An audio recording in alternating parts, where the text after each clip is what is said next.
Welcome to the very first episode of Time Limit, a podcast by TeamGantt, the podcast dedicated to helping you and your team make the most of your limited time at work. I'm Nathan. I'm one of the co-founders of TeamGantt and also one of the co-hosts of this podcast. I'm John. I'm also a co-founder of TeamGantt, and you guessed it, I'm also a co-host of this podcast. This is our first podcast, so we thank you for listening and we thank you for checking this out. So you might be wondering, why did we create a podcast called Time Limit? That really goes back to the story of how we started TeamGantt. We started TeamGantt with just 4 hours a week, since TeamGantt was a side project for us back in 2009. Nathan and I were both working full-time doing software at a roofing company around here, and we had the need for a multi-user Gantt chart, so we set aside Saturday mornings as a time for us to build an app that we would be able to use. And then it was maybe about a couple weeks in, we realized we have something that other people may want to use too. So we decided to continue with it, but we still had full-time jobs. We still had families. My father's a pastor. We were in the process of physically building a new church building, and that required most of my Saturday. So Saturday morning was all that I could really carve out to start the process of this. And we had basically a time limit of 4 hours that we had to get everything done in. We had to be efficient with our 4 hours. We had to come in knowing what we were doing, and we had to do it because at lunch I had to go. Yep, that's right. So that was our limit. That was 4 hours to start this company. And that was back in 2009. And now in the last 8, almost 9 years, since we started kind of the end of 2009, but we've been continuing to grow this, and we went full time around 2011, which gave us the ability to go up to 40 hours, which at the time felt luxurious, and we just had tons of time, which was awesome. And then we continued as the business grew. We hired more people, and we brought more people on. The team is now up to 17 people. And because we have so many people and things have been going well, we actually reduced our time now to 36 hours. So we do half-day Fridays now. We'll talk about that more in this episode. But we are very used to the idea of a time limit. And even at 17 people, to us, it feels like a lot, but we know our competitors have hundreds of people and they're working overtime and they're putting a lot of time in. So we do have to be very, very wise with how we use our time. And so that's why this has always been interesting to us. Of course, the software we create is all about managing our time. So this is just something that is very interesting to us, and we decided to start a podcast to talk about it. How we use our time, as we know, determines our success in our jobs and in our careers. So that's why we really want to focus on this. Most everything comes back to how we use our time. The topic that we're talking about today for the first episode, which we feel is super important and helps set up the future episodes, is setting the time limit that we work each week and that our teams work each week. In future episodes, we'll dig into how we manage our time, but ultimately we have a huge responsibility to ourselves, to our families, and the bottom line at work. So how we spend our time is very important. It is, yeah. And it's also important for everybody on your team. If you're a leader in your company or you're a leader on your team, setting this boundary and helping enforce it and helping encourage others will make a big impact on everybody in your organization, everybody in your team, even the bottom line at work too, as we'll see. So why is it that so many people are working so long and so many extra hours nowadays? There was a time when 40 hours was the normal, but now it just seems like more and more we're seeing that people are working such long hours. I think a lot of that goes back to you feel that if you work more hours, you'll get more done. And what happens is you work more hours and you end up getting less done. So then to get the work done that you need to get done, you end up working more hours to get that done. And you're continuing to go down a path that has diminishing returns. Yeah, and then when you tack on office distractions, meeting overload, email overload, it all adds up. And I think another thing too is just people feel like they need to prove something, right? By working more, I think that's how a lot of times how unfortunately people have to climb the corporate ladder is to put in the extra time and show that they need to work hard and that they're ambitious, and then that'll get them that raise. But I mean, how do we fix that? If that's going on in your company and you don't want that to be the case, how do you fix that, John? The first thing I think you need to do is figure out of how this new time limit is going to benefit your team. How is it going to benefit your morale? How is it going to benefit your performance? How will it benefit potential turnover? Or even burnout. Nathan, you have an interesting burnout story. No, that's true. I mean, this happened to me about a year ago, about this time of year last year. I was really enjoying everything I was working on. I was really enjoying everything we were doing here. And I was following the typical routine of, start around 8:30, finish up by 5:00. But my problem was after having dinner with the family and everything, put the kids to bed at night, I would pull the laptop back out and I'd work for a few more hours, and I might work for just on things that I really enjoyed, things that I liked. And that might have been working on the new office design that we were getting ready to work on, or it might have been searching for some hires that we were looking to make. And those were things I just enjoyed doing. So it didn't bother me. I enjoyed it. And I thought, well, I'll just keep doing this. And for a few weeks, it wasn't an issue at all. But by the time about 2 months of that rolled by, man, I felt it and it kicked in, and I didn't realize it was burnout at first because I was just tired. I totally had lost my motivation, which is really weird. I'm usually very motivated, but I had totally lost my motivation to work. I just didn't want to. And I was just thinking, what is going on? Why am I feeling this way? And then it kind of hit me. I was like, I have been doing a little too much. And I started Googling it and just reading like what the symptoms of burnout were. And man, that was it. That's what it was. So I had to thankfully recognize that and then take a week off to reset. I didn't even go anywhere. We just stayed around the house and just took a week off and just got my mind off of work and came back with a clear head and with the idea of I'm not going to do that again. I'm not going to be working at night, because even if that can work for a little while, within a few months, that's going to cause burnout. As we'll see too, there's even a chance it could potentially increase profits. Not that that's the key thing that we're focused on here, but there's a potential for that. And that's something actually Henry Ford showed back in the early 1900s, which we'll talk about. But I think the most important thing to think about here is how this can improve the lives of everybody on your team. And not just the people on your team, but their families. Not putting that pressure on them, and in fact, proactively taking that pressure off of them can actually really make things better for them. So again, the benefits of being strategic and really thinking about your balance and how many hours and that limit you set for each week for you and your team, again, that can lead to better morale, better performance, reduced turnover, being healthier, potentially increasing profits, and most importantly, better lives for your team and their families.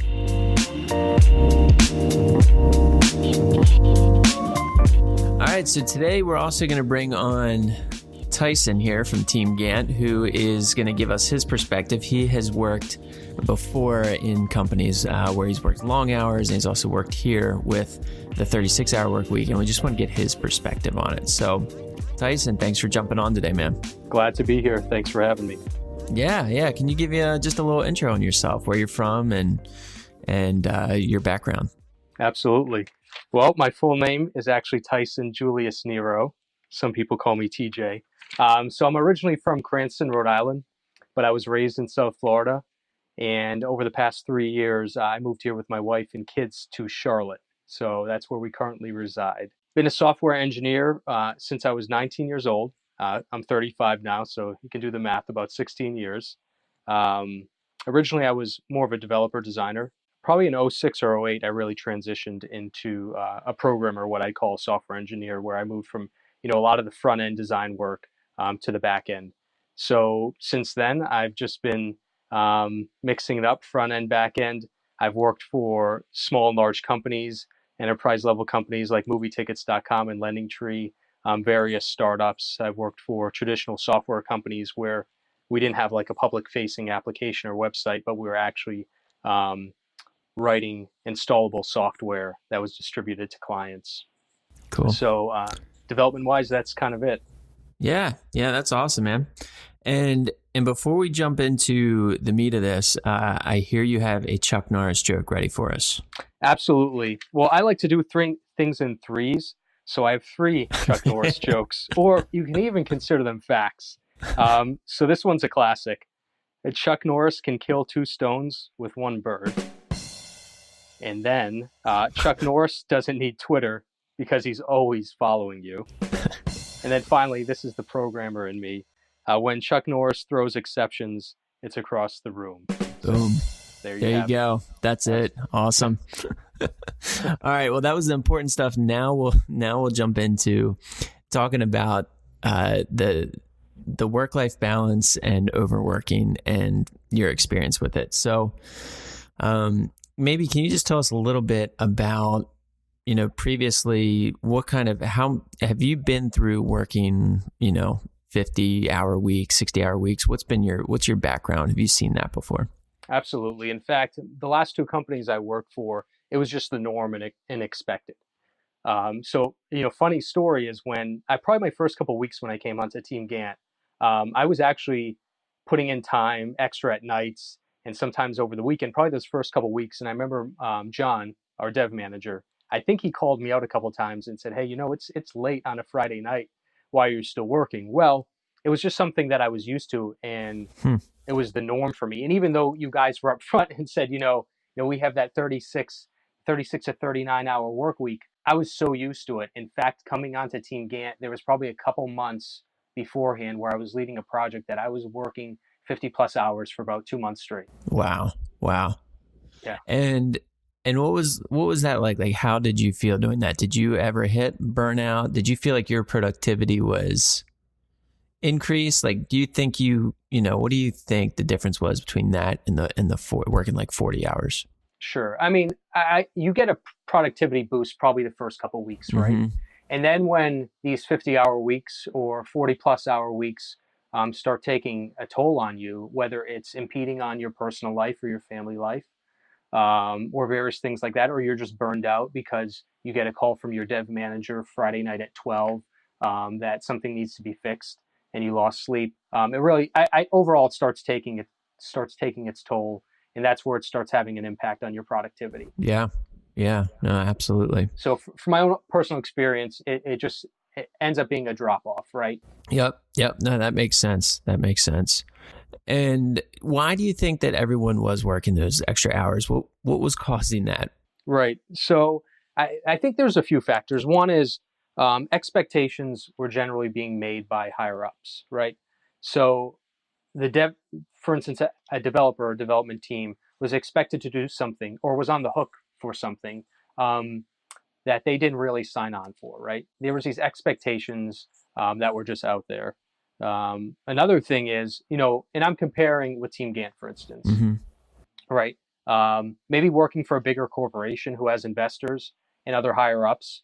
Those are the people that really drive things and you have to answer to, right? Compared to working maybe for a smaller company or a company like TeamGantt who doesn't really have that investment or that board of people who are really driving the product. We as a team really get to make up kind of what we want to do and how we drive that. And we're more flexible in a sense. I feel like other companies where you have that hierarchy and that setup, it becomes more rigid, and you have to answer to those who want you to do what they want you to do. That's a good observation. Yep. And that's true. And since that's one reason we didn't want to take investment money here, and that's why we've just always bootstrapped, is we didn't want to have to answer to investors. We've always wanted to answer to the customer. And that gives us the flexibility to set the company up in a way that we want to work here, as opposed to just trying to grow for growth's sake and please the investors. So yeah, I think that makes sense what you're saying. Absolutely. And just to drive home on that as well, a lot of times when you're dealing with investors or hierarchy or structures like that, sometimes things become more about the bottom line in making that dollar, right, than making a good product. Yep. So I've had the experience in a couple past companies where the quality of the product went down, but more time went into building the product to produce more money. if that makes sense. Yeah. So, Yeah, absolutely. No, that's what happens. You put more people, you put more time, you just think you need to do more stuff, but in the end, it's not really making a better product. So, absolutely. And on that note too, a lot of the time spent in overwork is dealing with defects in production from what I've noticed in previous companies. I think at TeamGantt, we really have a good setup on how to reduce our defects in production. For instance, on the dev team, we really have a solid and rigid code review process that I have not seen at any other company. And what that does is it not only sets our code up to be quality and maintainable in the long run, but as developers, we find bugs and things like that. So it really takes a lot of the pressure off somebody who's doing UAT or QA to try to find those additional things that they may have not found. yeah. So we're doing things in the background that I haven't seen at other companies, which keeps our quality high and our defects low. Well, that's good. I mean, that's what we've been talking about is trying to work smarter and harder, but just not longer. So I think that fits in with that. Absolutely. So Tyson, with the Friday afternoons that we've implemented recently, what do you do with your Friday afternoons off? Sure. So a perfect example of this Friday afternoon, I'm going to my daughter's second grade class to volunteer to help the kids with their writing. See, that's awesome. So absolutely. So I may go volunteer at school. I may try to get the yard work done early, or just do something in general that I might have done on the weekend to have more time with the family or myself or other various activities. Awesome. Cool. Tyson, thanks for jumping on, man. We appreciate it. Absolutely. All right. See you, man. Bye. Let's jump ahead here now and let's talk about the first step here in how to do this. If we decide that these things are important, this is important for our company, important for ourselves, important for our team, important for the family members of our team, how do we get started? How do we do this? How do we determine that limit? What should that be? Should it be 36? Should it be 40? Should it be 60 hours? How do we determine? And I think some of that goes back to just evaluating your week, your priorities, your life, what you have going on. What do you think about that? I think that's right. We have to realize that we all have 168 hours a week, and that's it. That's the limit for the week. That's all we got. So how are we going to budget time for our family, our health, things we do for fun with church, work? How are we going to fit all of this into our week? We budget, for our financial futures. Why not budget our time for the future? Yeah, absolutely. I mean, that's so important. We just need to be able to step back, look at everything going on. What are our priorities? What's our mission? What are our goals in life? And make sure we can achieve them in a balanced way. And setting those budgets, thinking of our time in terms of budgets, just like we do financially, can make a huge impact. And the fact that you take the time and do that consciously is important to getting control of your time. We need to control our time. Honing in on that number, that's the first step, is again looking through and evaluating everything, but then honing in. We always hear about this 40-hour number, and let's talk about where that 40-hour number originally came from. So that came from the early 19th century. Right. And this is when the unions were actually pushing for this. Businesses at first were a little resistant, but then they ended up coming around because they saw the benefits of reducing the hours and not pushing people into crazy 60, 70, and 80-hour weeks. And then there was a big thing on January 4th, 1914, when Henry Ford actually made a big change in his company. Yeah, he doubled pay. He reduced shifts. And sort of the grand scheme of things, the company profit essentially doubled from 30 million to 60 million. Now, that's not to say that you're going to necessarily double and go from 30 million to 60 million. I mean, that would be awesome. Yeah. Hey, there's a chance for that, right? So he did reduce the shifts from 9 to 8 hours, and he was criticized for that. A lot of people actually criticized him for doing that, but it turned out after watching the numbers and everyone saw that his profits increased so much, his competitors ended up doing the same thing. So that was a big thing that helped show that 40 hours was a good number. So what's the right number for you? Again, you're thinking about how balanced do you want you and your team's lives to be between work and everything else that's going on? For us, we just recently changed ours to 36. Why did we do that? Why did we switch to 36? I think for us, it was sort of twofold. There was sort of the initial selfish want of having a longer weekend. It's funny to say, but it's true. where it was, I guess, 2 summers ago, maybe 3. We decided that, you know what, we're going to do a summer retreat and we're just going to do half-day Fridays. Give everybody a longer weekend. You know, you can take that half-day Friday to do whatever, to cut your grass or to, you know, weed your garden or whatever your hobbies are. We did it as a treat sort of for the summer, but when the summer was over, we looked back and we said, wow, we got everything we thought we were going to get done. We got more done than we thought, really. And, you know, fall came around. We went back to the full 40-hour work week. We brought it back in around Christmas time later that year. It's sort of the same concept of a treat. And then, you know, it was the following summer where we re-implemented it again. And, you know, it was sort of not 3 strikes and you're out, but three's a charm. And we realized it was a good move for us. And just recently we made it permanent, where we're now a 36-hour work week. Yep, that's right. We did again this summer. We were looking at it and we thought, let's test this again. We were kind of thinking at the beginning of the summer, like, this might be nice to make permanent. Yeah. But we still said we're going to do it just for the summer because we wanted to watch and make sure again that this summer we still had good results and that we didn't see things drop. So we didn't change our planning. It's not like we thought, oh, let's try and put less work in this summer because we're only doing 36 hours. We still tried to hit all the same goals and we still planned as if it was 40, but we just wanted to kind of work a little smarter and a little harder during those 36 hours to get it done. And it worked out, and we decided let's go ahead and make this permanent. And we did that just now. And so now we're permanently 36, like John said, and everyone's excited about it. And the results have been good so far in productivity and really in team morale. And everybody's been talking about how they enjoy the jump start to the weekend, being able to knock out the yard work and then have more time for family on Saturdays and Sundays, and just feeling refreshed when they come back Monday and ready to go. So how would someone make this change at their company? That's a great question. So one thing is just trying it as a temporary test, just like we did. You don't have to commit to this long term. And you want to make sure that this is something that works for you. And it doesn't necessarily have to be, 36 might not be the right number for you. If everybody in your company right now is putting in 60 hours, if you cut to 36, that might be too much of a jolt. Maybe you can handle it, maybe not. Maybe you can try that as a test. But, you know, just thinking about what's the amount you want to reduce to, and then trying that as a test for 3 months. Try it over the summer.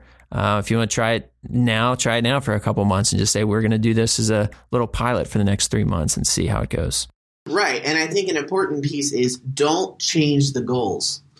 Don't change what you plan to get accomplished. Keep your goals aggressive. Right. Work harder, work smarter, just don't work longer. Yeah, that's totally right. And I think, you know, it's like Parkinson's law, right? It talks about how work expands to fill the time. So if we can just shrink that time up a little bit, quite often we can still get the same amount done. Yeah, and I think you're going to see that you're going to get the same thing done. And the only thing that's going to change, well, maybe not the only thing, but potentially one of the most important things, is that your team's going to be happier. Right. Yeah. If you watch the numbers and you're still able to hit your goals, you're still able to hit your metrics that you're watching, you'll notice too that your team is probably going to be happier, and you're going to be able to improve all those great benefits of people being happier, people being healthier, more productive, and keeping people around longer in your company, which is a big benefit. So with the shorter time limit, how do you recommend people be more productive within that less time? Right. Well, that's a good point. I mean, there's definitely different things that we'll probably expand on more in future episodes, but that's things about structuring your day, figuring out your plan of attack there, which I know we'll dig into in the future. Reducing meetings. Is there any way you can cut back on some meetings that just aren't necessary? We all don't like those extra meetings.